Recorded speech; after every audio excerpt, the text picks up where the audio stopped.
안녕하세요. 오늘은 여러분이 공유해 주신 그 미국 패스트로 사업체 세금 가이드 이걸 좀 파헤쳐 보겠습니다. 이게 사실 미국 사업체에 정말 많은 수가 이 구조를 쓰고 있잖아요. 그래서 이번 딥다이브에서는 핵심 원리랑 또 어떻게 하면 세금을 좀 아낄 수 있는지 그 전략의 정수를 빠르게 짚어보는 게 목표입니다. 자, 그럼 바로 본론으로 들어가 보죠. 가장 중요한 원칙부터요. 이 패스트로 사업체는 C 주식회사랑 다르게 그 이중과세를 피한다는 거. 이게 핵심이죠. 사업체 자체는 법인세를 안 내고 소득이나 공제 같은 게 전부 소유주, 그러니까 당신의 개인소득세 신고서로 바로 통과되는 거예요. 패스트로. 그래서 개인소득세율로 딱 한 번만 세금을 내게 되죠. 네, 맞아요. 근데 여기서 진짜 흥미로운 점은 단순히 세금을 한 번만 낸다. 이걸 넘어서요. 그 소득의 성격까지 그대로 통과된다는 점이에요. 예를 들어서 사업체가 장기 투자를 해서 양도소득이 생겼다. 그러면 그 낮은 우대세율 있잖아요. 그 혜택을 당신도 개인 세금 신고할 때 그대로 받을 수 있다는 거죠. 만약에 이게 C법인이었다면 어땠을까요? 법인세 내고 나중에 배당으로 받으면 또 일반 소득세율로 과세될 수 있거든요. 이게 세금 계획 짤 때 정말 큰 차이를 만들어요. 아, 그렇군요. 단순히 금액만 넘어오는 게 아니라 소득의 종류, 그 성격까지 그대로 따라온다 이 말씀이시죠. 그럼 이런 패스트로 형태에는 어떤 것들이 있나요? 자료 보니까 개인 사업자, 파트너십, S법인, LLC 다양하던데요? 네, 맞습니다.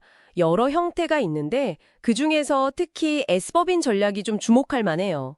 S법인은 소유주한테 합리적인 수준의 급여를 먼저 지급해요. 그리고 그 급여에 대해서만 이제 고용 관련 세금, 그러니까 페이롤 텍스를 내는 거죠. 근데 사업에서 생긴 나머지 이익 있잖아요. 그건 배당금, 디스트리뷰션 형태로 가져갈 수 있는데 이 배당금에는 자영업세, 셀프 임프로먼트 텍스가 안 붙어요. 아, 그게 포인트군요.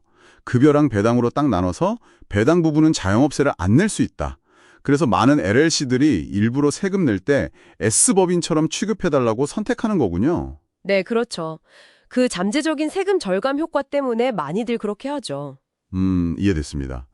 그럼 이런 소득이나 공제 정보들, 이런 건 어떻게 소유주한테 전달이 되는 건가요?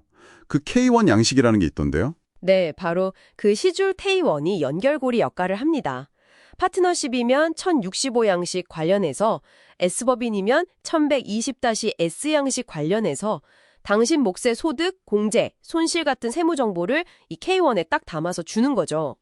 근데요, 이 K1의 숫자가 찍혀 나왔다고 해서 끝이 아니에요. 이게 그냥 시작점이에요. 시작점이요? 그럼 뭐가 더 있다는 거죠? 네, 예를 들어 K1의 손실이 보고됐다고 해도 그 손실 금액 전부를 내가 다 공제받을 수 있는 건 아니거든요. 여러 가지 제한 규정들을 통과해야 실제로 공제가 가능해요. 아, 제한 규정이요? 자료에 보니까 기초자산 제한, 위험 감수 제한, 그리고 수동적 활동 손실 제한 이렇게 세 단계나 있던데요. 좀 복잡해 보이네요. 네, 맞아요. 순서대로 적용되는 일종의 허들 같은 거죠. 가장 기본적이면서 첫 번째 관문이 바로 기초자산 제한이에요. 이건 쉽게 말하면 당신이 그 사업에 실제 투자하거나 법적으로 책임지고 있는 금액 딱 그만큼까지만 손실을 공제받을 수 있다는 원칙이에요. 내 돈이 들어간 만큼만 손실도 인정해주겠다. 이런 개념이죠. 그리고 이 K1에는 이런 기초자산 계산이나 또 뒤에 나올 QBI 공제 계산에 필요한 아주 중요한 정보들도 같이 들어있어요. 예를 들면 박스 20에 코드 J 같은 항목들이 있는데 이게 그 적격 사업소득, QBI 공제 계산할 때 필요한 사업체의 구체적인 숫자들을 제공하거든요. 그렇군요. 그러니까 내가 투자한 돈 이상으로는 손실 공제를 못 받을 수도 있다. 이게 첫 번째 관문인 기초자산 규칙이군요. 그럼 이 복잡한 관문들을 다 통과하고 나면 뭔가 큰 혜택이 기다리고 있겠죠. 그 2017년 세법 개정으로 생긴 거 있잖아요. 섹션 199A QBI 공제요. 이게 아주 중요하다고 강조하던데요. 네, 맞습니다. 정식 명칭은 적격 사업소득 Qualified Business Income QBI 공제인데요. 이게 정말 강력한 혜택이에요. 조건에 맞으면 사업소득의 최대 20%까지 추계로 공제를 해주거든요. 패스스루 사업자들의 세금 부담을 직접적으로 확 낮춰주려고 도입된 거죠. 와, 20%요? 진짜 큰데요? 그럼 이거 모든 패스스루 사입주가 다 받을 수 있는 건가요? 그냥 20%딱 떼주는 거예요? 그러면 너무 좋겠지만 그렇지는 않고요. 하하. 당연히 그 정도 혜택이다 보니까 조건들이 좀 따라붙습니다. 일단 당신의 전체 과세소득 수준이 얼마냐가 중요하고요. 또 어떤 종류의 사업을 하느냐도 영향을 미쳐요. 사업 종류요? 네, 특히 이제 의료, 법률, 회계, 컨설팅 같은 특정 서비스 사업들 있잖아요.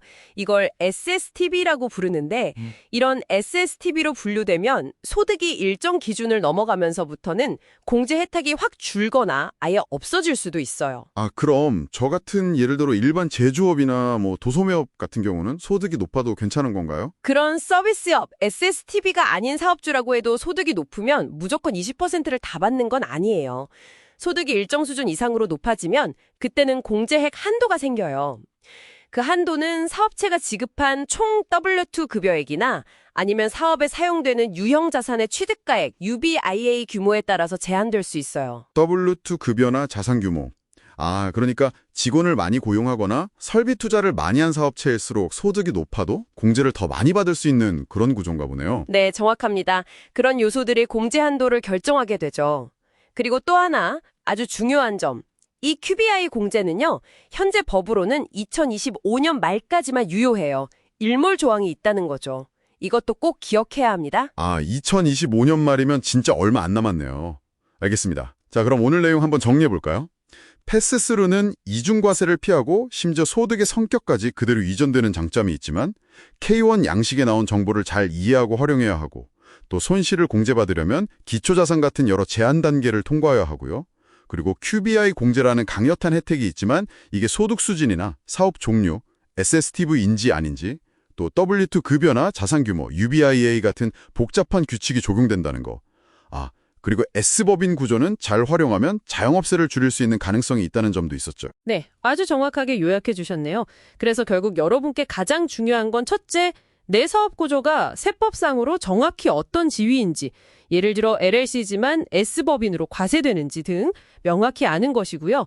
둘째, 기초자산 변동 같은 걸 꾸준히 관리하고 QBI 공제를 최대로 받기 위해서 내 소득 수준이나 SSTB 해당 여부, W2 급여나 자산 규모 등을 미리 파악하고 계획하는 자세가 필요합니다.